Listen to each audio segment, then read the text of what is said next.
From around the globe to the heart of Pawpet Land comes the Pawpets crew with the latest news update. With your newscasters, Crackle the Raven and Mockingbird, ready to enlighten your world.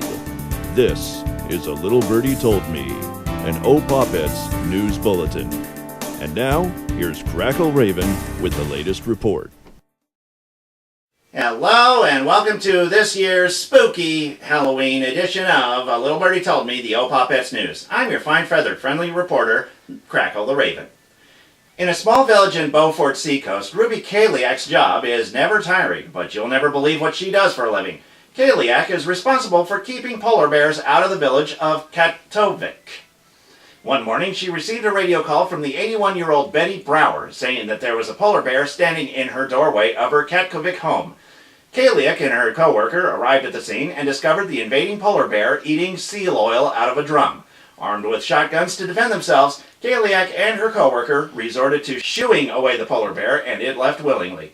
According to biologists, when the ice recedes, polar bears will gravitate to the village to hunt high and low for leftover whale parts that were left behind by hunters and can easily invade homes in search of food.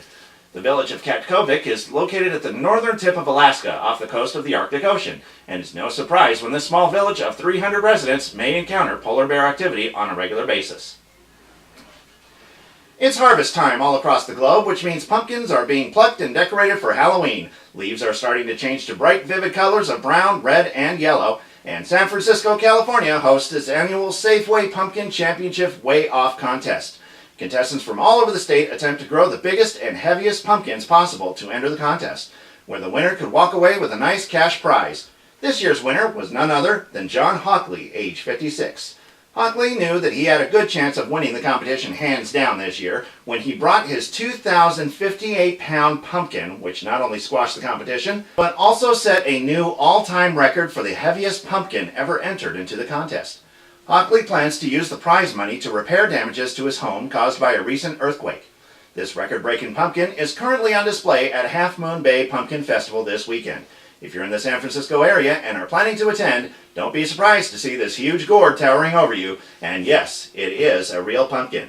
I wonder how someone would transport a 2,058-pound pumpkin around. Something that heavy would be very difficult to just toss on top of a car in the back of the pickup truck.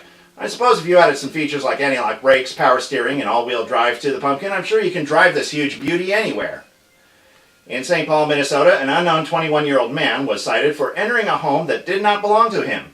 What makes this story strange and unusual was that the man was sporting a zombie Santa Claus costume, which he wore at the annual zombie pub crawl.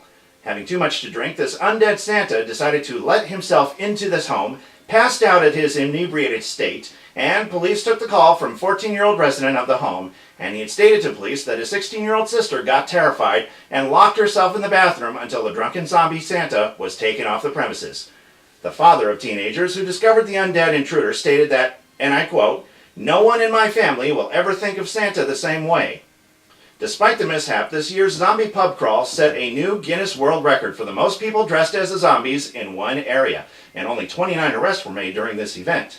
And in Pawpet Land news, the Pawpets Halloween special is currently in pre-production. Residents of Pawpet Land are scrambling to the local Pawpet costume shop in preparation for Halloween this year. But what do us Pawpets have in store for an Pawpets Halloween special?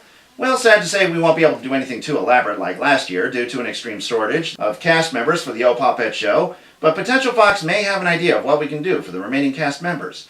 When asked if he would disclose an interview with the Little Birdie Told Me News, he declined, saying that it would ruin the surprise for what we are able to put together, which albeit won't be much, but it'll be something.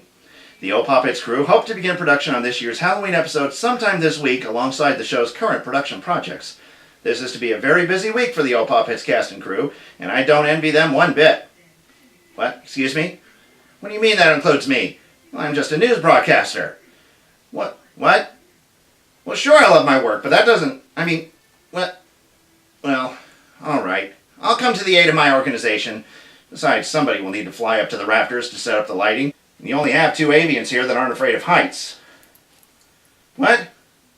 What do you mean I'll have to work double and triple shifts? I didn't sign up for that.